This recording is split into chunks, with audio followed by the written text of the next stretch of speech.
Hey Walter, look! A book. A magical book. One of my absolute favorite books. It's one of my favorite things in the entire planet Earth.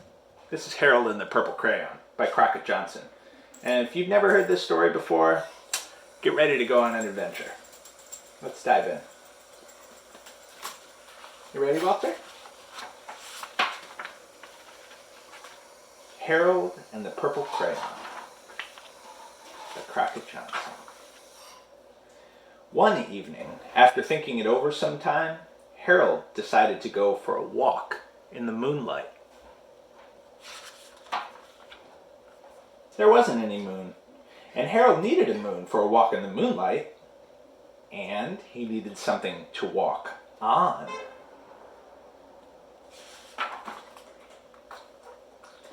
He made a long straight path so he wouldn't get lost, and he set off on his walk, taking his big purple crayon with him. But he didn't seem to be getting anywhere on the long straight path, so he left the path for a shortcut across a field, and the moon went with him.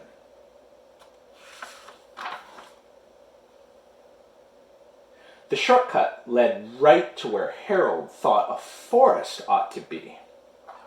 He didn't want to get lost in the woods, so he made a very small forest with just one tree in it.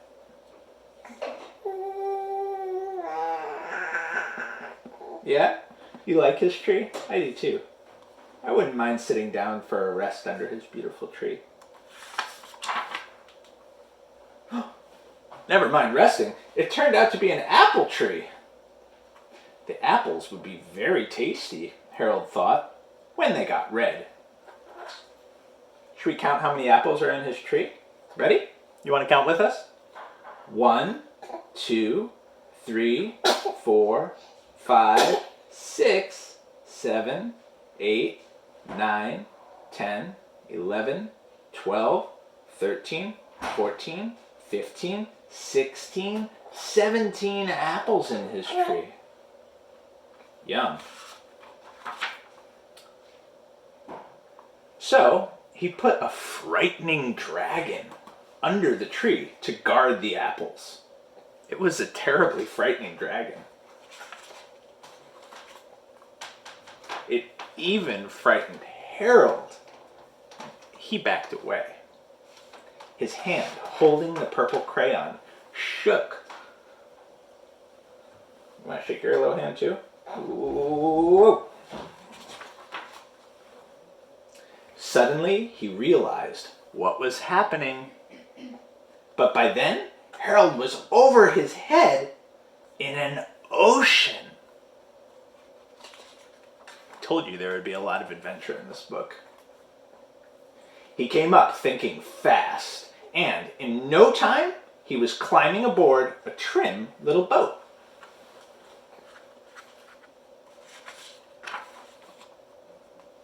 He quickly set sail, and the moon sailed along with him.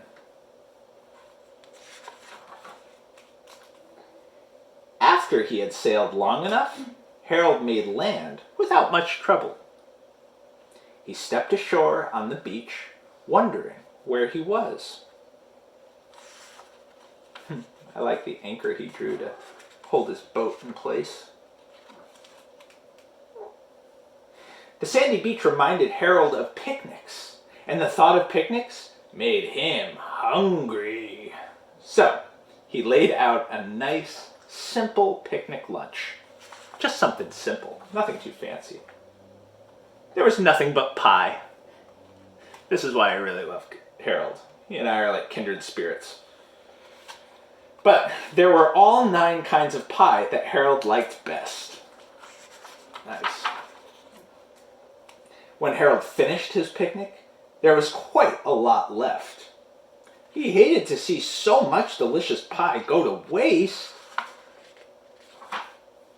So, Harold left a very hungry moose and a deserving porcupine to finish it up. And off he went looking for a hill to climb to see where he was. I don't see any hills. What do you think he's going to do to solve that problem? He's looking for a hill to climb so he can figure out where he is, but there aren't any hills. What's he going to do? Should we turn the page to find out? Oh, Walter, are you reaching for it? Can you help me turn it? Ready? Thanks, bud. Harold knew that the higher up he went, the farther he could see. So he decided to make the hill into a mountain. And if he went high enough, he thought, he could see the window of his bedroom. He was tired, and he felt he ought to be getting to bed. He hoped he could see his bedroom window from the top of the mountain. But as he looked down over the other side, he slipped. And there wasn't any other side of the mountain. He was falling in thin air. I hope he's going to be okay.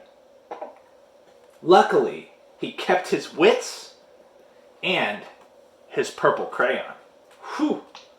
He made a balloon and he grabbed onto it. Good thinking, Harold. And he made a basket under the big balloon, big enough to stand in. What a great solution to that problem, huh? He didn't worry. He didn't panic. He just thought about how he could fix the problem. And he fixed the problem by making a balloon. He had a fine view from the balloon, but he couldn't see his window. He couldn't even see a house. Go ahead and see if you can see the window. Can you see it yet? I don't see it either. I wonder what Harold will do to solve that problem. So he made a house with windows. And he landed the balloon on the grass in the front yard. None of the windows was his window. He tried to think where his window ought to be. He made some more windows. He made a big building full of windows.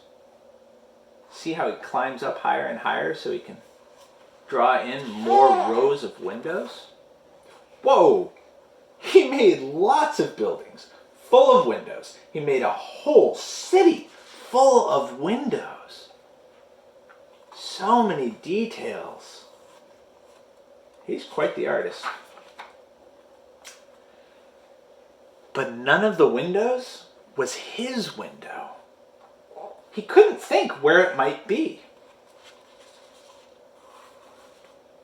He decided to ask a policeman. The policeman pointed the way Harold was going anyway. But Harold thanked him. Thanks, policeman. And he walked along with the moon, wishing he was in his room and in bed. Then, suddenly, Harold remembered. He remembered where his bedroom window was when there was a moon. It was always right around the moon. And then Harold made his bed. He got in it, and he drew up the covers. Go ahead and pull the covers up snug over yourself. Ready, Walter?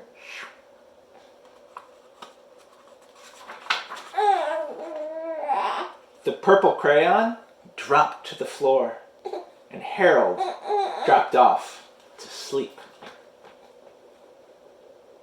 I wonder what he'll dream about.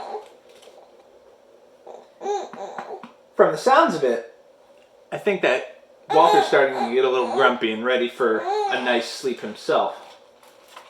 Just like Harold. See, buddy? That's what's next for you. Anyway, I hope you enjoyed Harold and the Purple Crayon by Crockett Johnson. It really is a treasure. I just love it. Are you ready to go on an adventure of your own with the color purple? I wonder what will happen in your story.